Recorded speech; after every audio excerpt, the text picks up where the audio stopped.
Bienvenue sur Vivre en pleine conscience. Si cela n'est pas déjà fait, abonne-toi afin de ne plus louper aucune vidéo et active la cloche de notification pour être prévenu dès la sortie d'une nouvelle vidéo. Et n'oublie pas, la vie se passe ici et maintenant, alors profite de l'instant présent. Sois ce que tu es.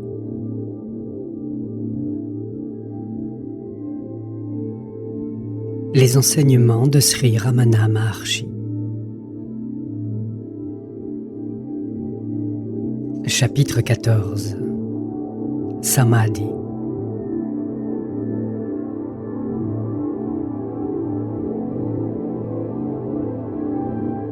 Il n'y a pas de degré de réalité.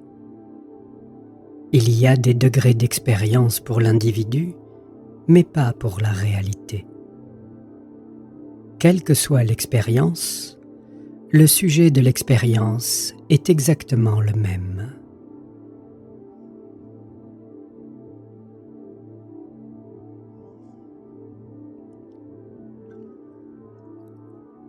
Le soi est, d'une façon certaine, dans le champ d'expérience directe de chacun, mais non pas tel qu'on l'imagine. Il est simplement tel qu'il est.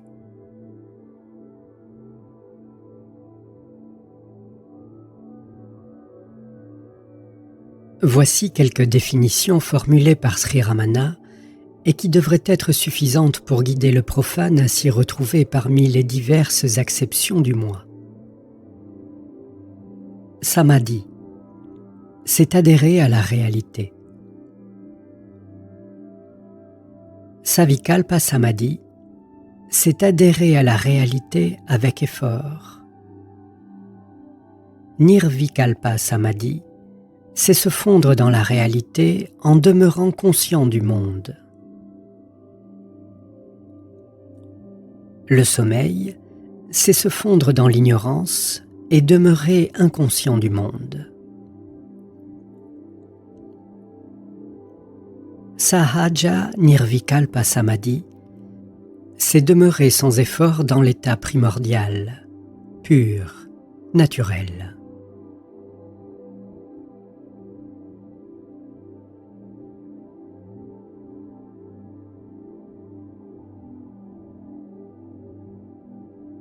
Le samadhi est l'état dans lequel l'expérience ininterrompue de la conscience-existence est atteinte par le mental sans mouvement.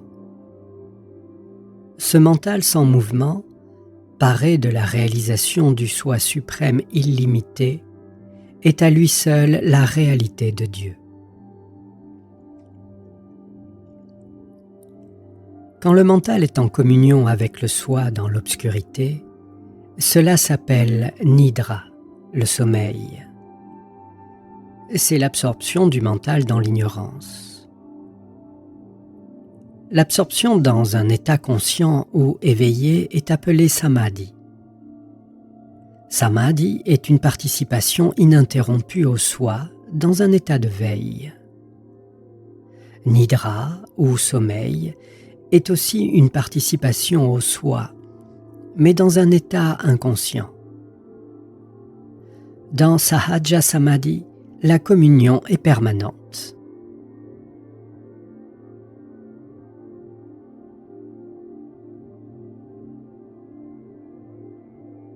Kevala Nirvikalpa Samadhi est l'absorption, mais sans destruction du mental dans le soi. Dans cet état, on n'est pas libéré de ses tendances latentes, les vasanas, et, par conséquent, l'on n'atteint pas la libération. Ce n'est que lorsque les vasanas sont détruites qu'il est possible d'atteindre la libération. Même si l'on pratique Kevala Nirvikalpa Samadhi pendant des années, il est impossible d'atteindre la libération si l'on n'a pas déraciné complètement les tendances latentes.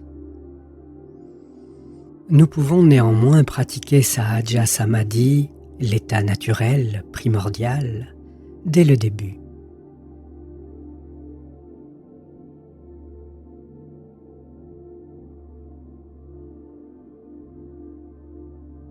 Adhérer à l'état suprême est Samadhi. Quand cela se fait avec effort à cause de l'agitation mentale, il s'agit de savikalpa. Quand il n'y a pas d'agitation mentale, c'est nirvikalpa. Demeurer en permanence dans l'état primordial sans effort est sahaja.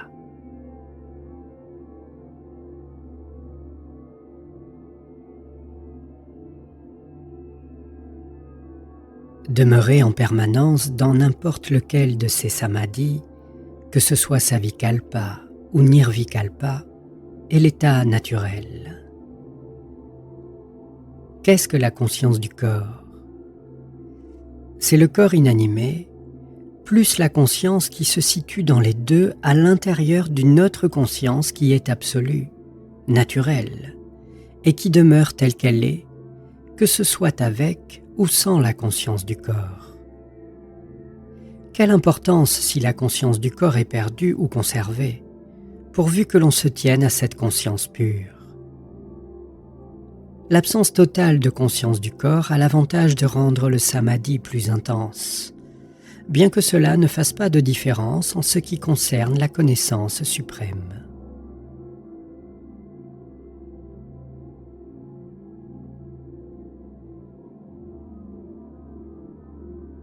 Samadhi, turiya et nirvikalpa ont la même implication, c'est-à-dire la conscience du soi.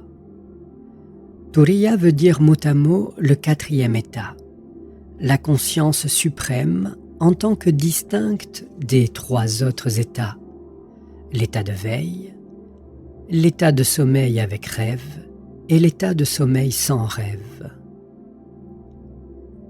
Le quatrième état est éternel, et les trois autres vont et viennent en lui.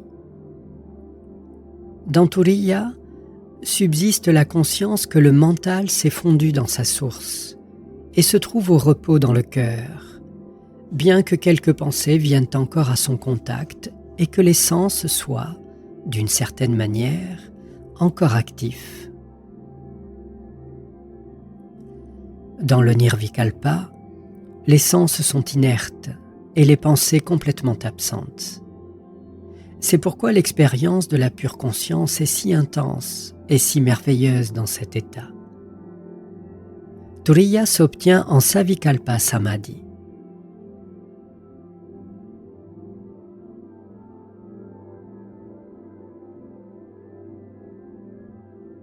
Si vous cherchez la différence entre le bonheur vécu dans le sommeil et le bonheur vécu dans l'état de Turiya, sachez qu'il n'y a pas plusieurs félicités.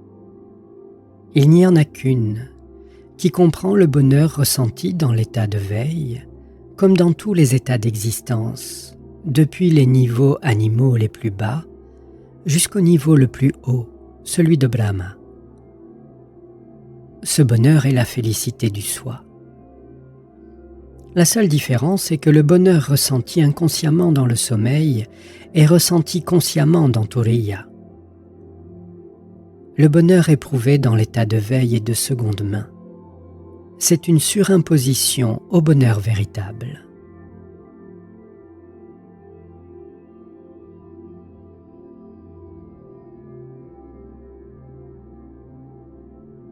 Dans le yoga, samadhi s'applique à certains états de transe et il y a un certain nombre de samadhis. Mais le samadhi dont je parle est différent. C'est le sahaja samadhi. Dans cet état, vous êtes stable et demeurez calme et tranquille, même en pleine activité. Vous prenez conscience du fait que vous êtes dirigé de l'intérieur par le soi véritable. Vous n'avez pas d'inquiétude, pas d'anxiété, pas de soucis, parce que vous avez réalisé que rien ne vous appartient. Vous savez que tout est accompli par quelque chose avec quoi vous êtes en union consciente.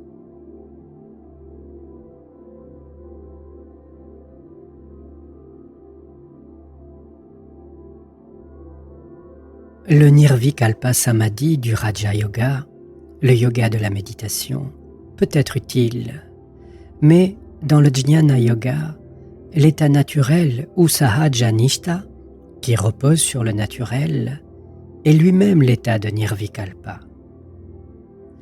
Dans cet état naturel, le mental est à l'abri du doute. Il n'a pas besoin de balancer entre plusieurs possibilités ou probabilités. Il ne discrimine pas. Il est sûr de la vérité parce qu'il sent la présence du réel. Même s'il est actif, il sait qu'il l'est au sein de la réalité, le soi, l'être suprême.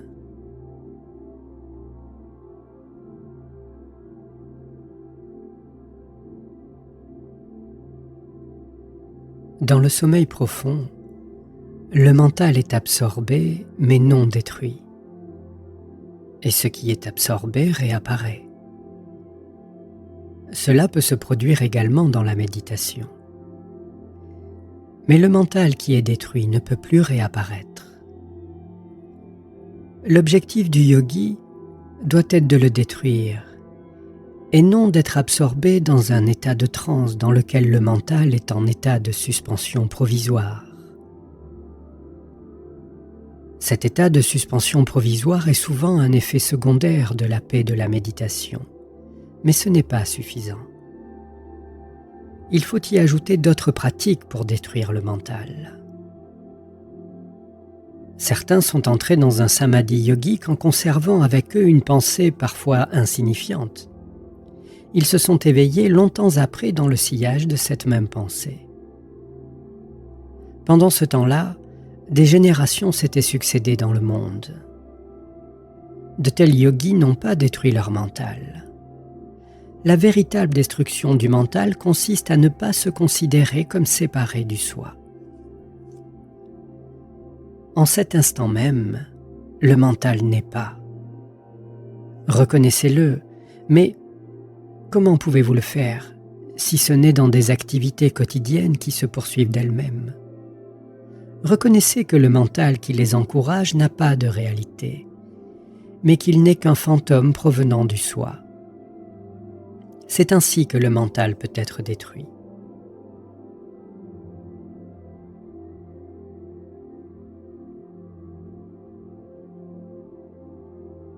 Dans le Kevala Samadhi, bien que le mental soit immergé dans la béatitude du soi, des mouvements physiques peuvent perturber le méditant parce que le mental n'a pas complètement disparu. Il est encore en vie et peut à tout moment, comme après le sommeil profond, redevenir actif.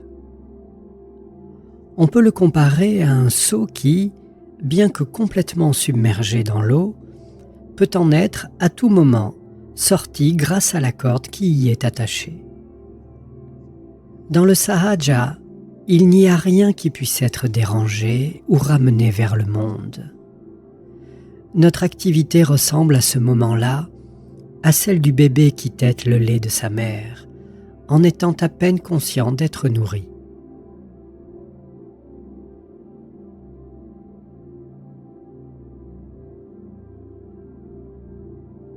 Celui qui s'habitue naturellement à la méditation et prend plaisir à l'état de félicité qui s'ensuit, ne perdra pas son état de samadhi quel que soit le travail qu'il fasse à l'extérieur ou la pensée qui lui vient à l'esprit.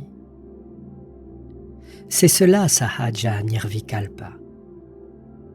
Sahaja Nirvikalpa est destruction du mental, tandis que Kevala Nirvikalpa est absorption provisoire ou laya. Ceux qui sont en laya samadhi doivent de temps en temps reprendre le contrôle du mental. Si le mental est détruit comme en sahaja samadhi, il ne repousse plus. Ce que font ceux qui sont dans un tel état est accessoire. Ils ne peuvent plus retomber dans leur état inférieur. Ceux qui sont dans l'état de Kevala Nirvikalpa ne sont pas encore réalisés. Ils cherchent encore. Ceux qui sont en Sahaja Nirvikalpa sont comme une flamme dans un endroit sans courant d'air, ou comme une mer sans vagues. Il n'y a pas en eux le moindre mouvement. Rien ne leur paraît différent d'eux-mêmes. pour ceux qui n'ont pas atteint cet état, tout leur paraît différent d'eux-mêmes.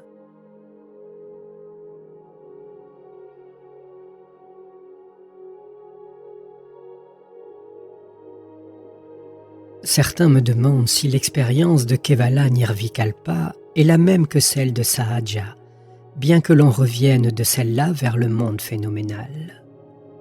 Mais il n'y a ni aller vers le haut, ni vers le bas. Celui qui monte ou qui descend n'a pas de réalité.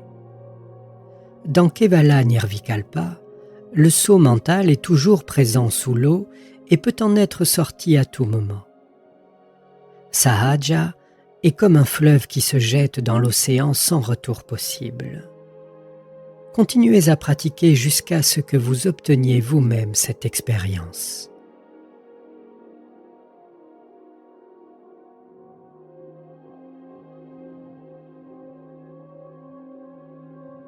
Le samadhi seul peut mettre à jour la vérité. Les pensées jettent un voile sur la réalité et empêchent la vérité de se révéler. Dans le samadhi, il n'y a plus de pensée, il n'y a que le sentiment du « je suis ». L'expérience du « je suis » est être dans un calme absolu.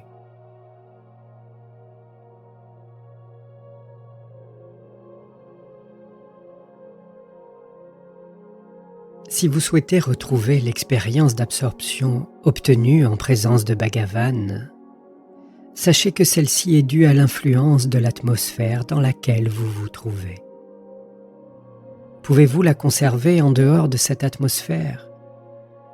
Cette expérience est intermittente jusqu'à ce qu'elle devienne permanente. La pratique est indispensable.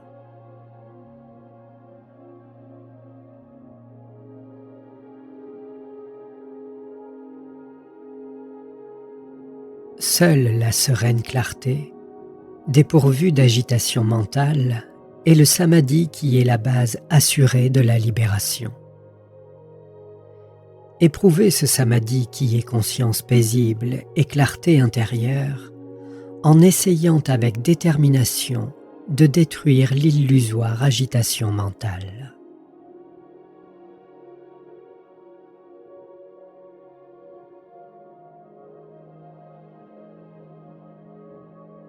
Certains peuvent se demander quelle est la différence entre samadhi externe et samadhi interne.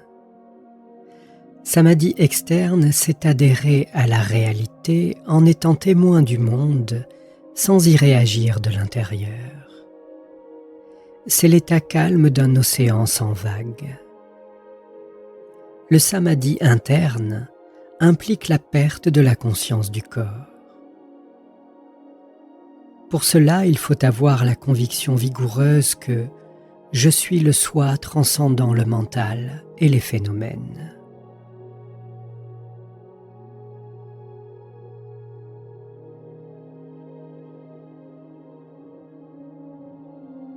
Le mental pourrait s'avérer être un obstacle de taille qui contrecarre toute tentative d'absorption dans le soi. Mais quelle importance si le mental est en activité? Il n'est ainsi que sur le substrat du soi. Adhérez au soi, même quand le mental est actif.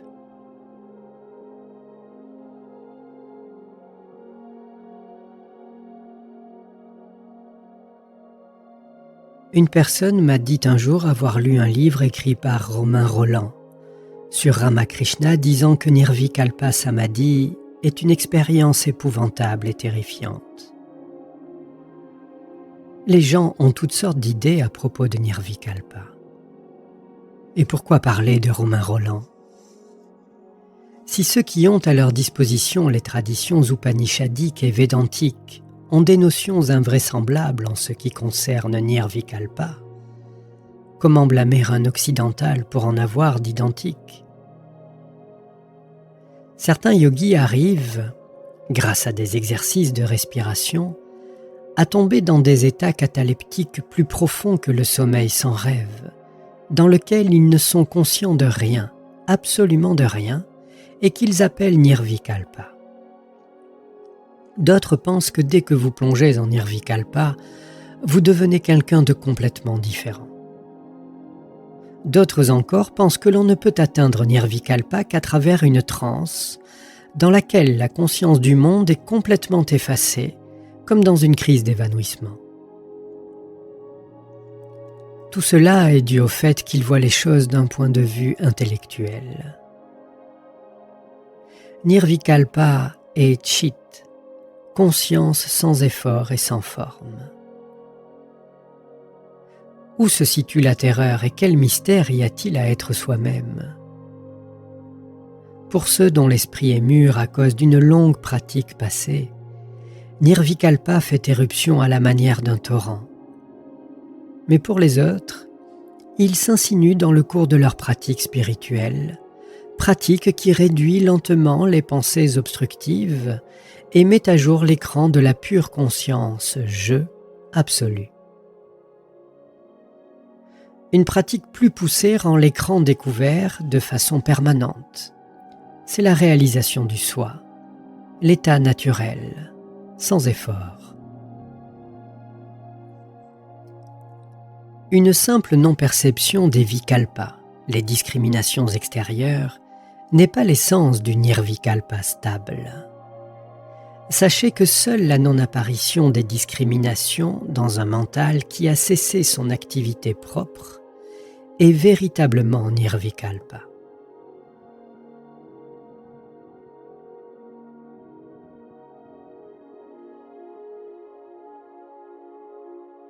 La peur et le tremblement du corps que l'on peut ressentir à l'entrée dans le samadhi sont dus à un léger reste de conscience de l'ego. Mais quand ce reste a disparu sans laisser de traces, le tremblement cesse et l'on demeure semblable à l'espace infini de la conscience pure où règne le bonheur parfait.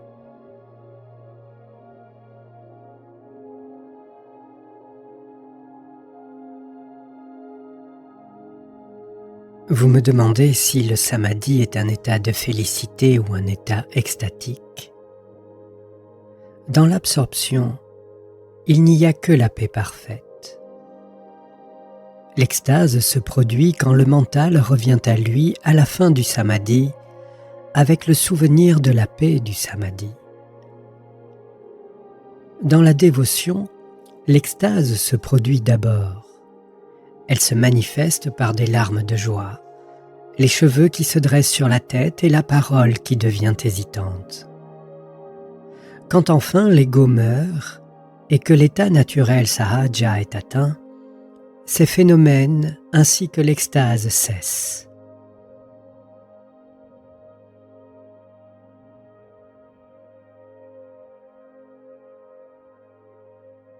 Certains peuvent être préoccupés par l'obtention de pouvoirs supranaturels, les siddhis, en réalisant le samadhi.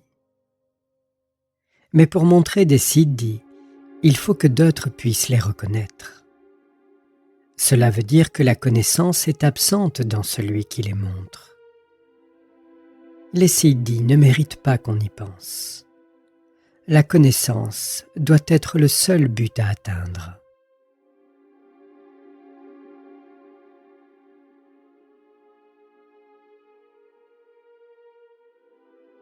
Vous souhaitez savoir s'il est vrai que, comme le dit la Mandukyopanishad, que quelles que soient les méditations et les austérités physiques accomplies, il ne peut pas y avoir libération tant qu'on n'a pas atteint Samadhi, le 8e et dernier stade du yoga. Mais tout cela revient au même. Peu importe que vous l'appeliez méditation, austérité, absorption ou quoi que ce soit d'autre, ce qui est stable, continue comme un écoulement d'huile, est austérité, méditation et absorption. Être son propre soi est samadhi. Cela dit, ce n'est pas seulement écrit dans la Mandukyopanishad, mais aussi dans tous les anciens livres. Il n'y a de véritable samadhi que lorsque vous connaissez votre soi. À quoi cela sert-il de s'asseoir immobile pendant un certain temps, comme un objet sans vie? Supposez que vous ayez un furoncle sur la main et qu'on vous opère sous anesthésie. Sur le moment, vous n'éprouvez aucune douleur. Cela veut-il dire que vous soyez en samadhi? C'est la même chose ici aussi. Il faut savoir ce qu'est samadhi. Et comment le savoir sans connaître votre soi? Si le soi est connu, samadhi l'est automatiquement. Samadhi est notre état naturel. Il est sous-jacent aux 3 états de veille, de rêve et de sommeil. Le soi ne se situe pas dans ces états, mais ces états se situent dans le soi. Si nous atteignons samadhi dans l'état de veille, alors il va continuer pendant le sommeil aussi. La distinction entre conscience et inconscience appartient au domaine du mental. Ce domaine est transcendé par celui du vrai soi.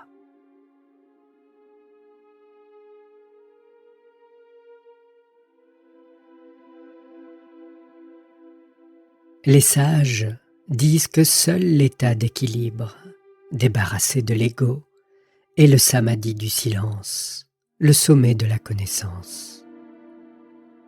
Jusqu'à ce que l'on atteigne ce samadhi, dans lequel on est chacun la réalité sans l'ego, il faut se contenter d'avoir comme objectif l'annihilation du jeu.